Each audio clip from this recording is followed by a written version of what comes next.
bahan baku, nanti kita proses di bagian cutting, pemotongan.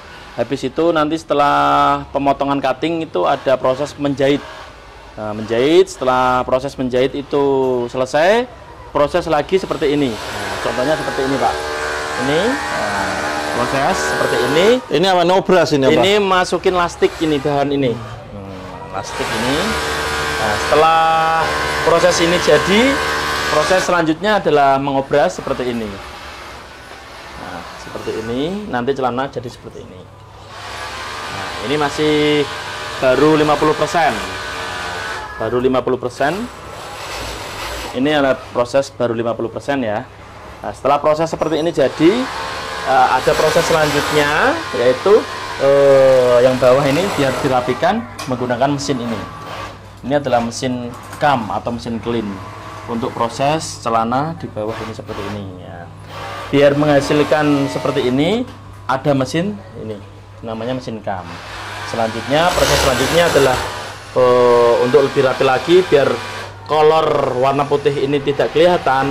Proses selanjutnya silahkan. Ini seperti ini. Proses biar tadi yang warna putih menjadi rapi seperti ini menggunakan mesin overdeck ini. Tadi udah dipraktekkan. Nah, jadi celana seperti ini udah jadi. Seperti ini masih nanti masuk bagian finishing atau bagian packing. Ini dibersihkan, sisa-sisa benang produksi dibersihkan semuanya. Nanti biar menjadi packingannya seperti ini. Seperti ini. Jadi nanti warna setiap bungkusnya ini udah campur, jadi udah seri warnanya seperti ini, dan bisa dikirim kita ke 34 provinsi, yaitu produksi celana olahraga seperti celana training, celana jogger, dan celana-celana untuk futsal buat teman-teman semuanya. Nah, ini produknya. Yang pertama kita menggunakan bahan seperti ini. Ini adalah bahan-bahan diadora. Bahan diadora ini udah bahannya tebel dan di sini udah dilapisi dengan seperti benang seperti ini, kapas. Jadi mudah menyerap keringat. Nah, ini seperti ini, modelnya banyak.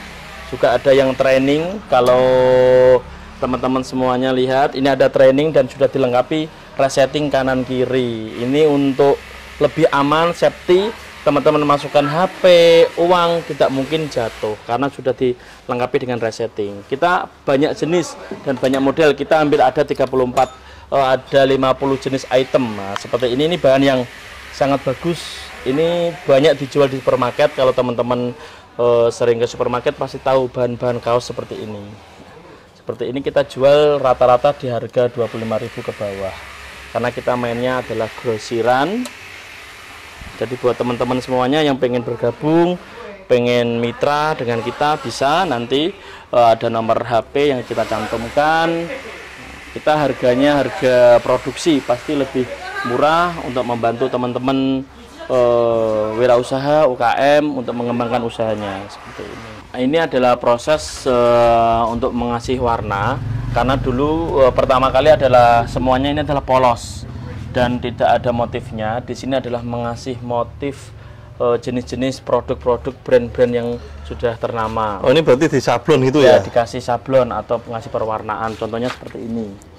Nah, ini adalah yang pertama kali adalah setelah dipotong dikasih warna seperti ini atau motif.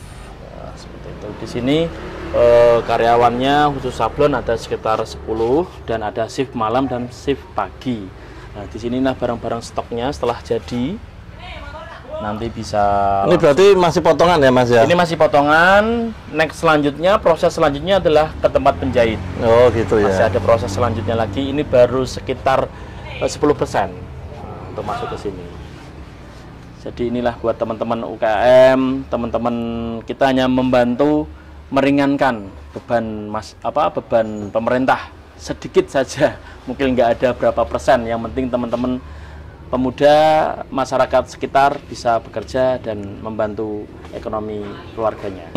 Kalau lingkungan di sini khususnya di Desa Bandung Rejo itu memang kebanyakan hampir 90% sentral konveksi atau pembuatan pakaian jadi. Jadi waktu saya kuliah semester 3, saya pertama kali adalah belanja di tempat, bukan produksi dulu, tapi saya belanja, terus saya bawa ke pasar. Alhamdulillah banyak orderan masuk. Habis itu proses terus berjalan, dan kita bisa kirim ke 34 provinsi dengan caranya menggunakan media sosial seperti Facebook, Instagram, dan sekarang TikTok untuk pemasarannya dan marketingnya.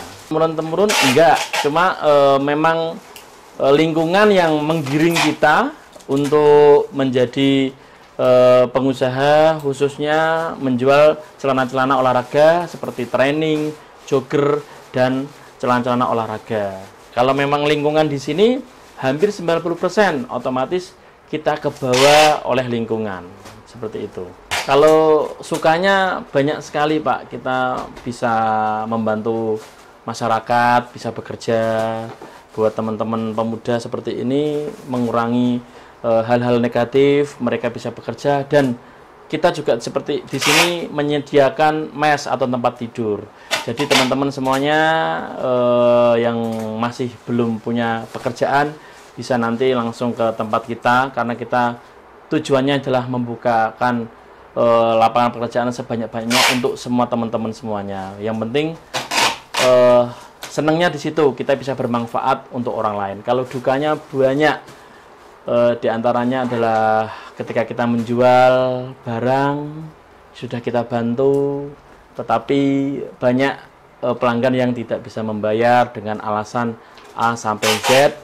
Itu yang menjadi sedih atau dukanya, khususnya untuk saya. Yang kedua, duka itu ketika kita mempunyai karyawan itu udah bisa dan lain sebagainya. Karyawan itu ya, kita memang di sini tidak meminta ijazah, dan yang ingin kerja silahkan, yang mau keluar silahkan, karena kita membuka lapangan kerja ini niatnya adalah membantu biar pengangguran di Indonesia ini sedikit berkurang, walaupun tidak banyak yang bisa kita bantu. Kalau sistem promosinya pertama kali dulu kan memang belum ada media sosial ya, media sosial belum begitu seperti ini. Kita jualannya yang pertama adalah di pasar. Itu saya sering ke Cirebon, Tegal, Gubuk. Itu banyak, setiap hari Jumat hampir ada di seluruh Indonesia berkumpul di situ. Nah, berjalannya waktu di tahun 2019 ketika ada corona, kita menggunakan media sosial khususnya Facebook. Nah, setelah Facebook kita upload di media sosial Facebook seperti grup, marketplace, dan lain sebagainya.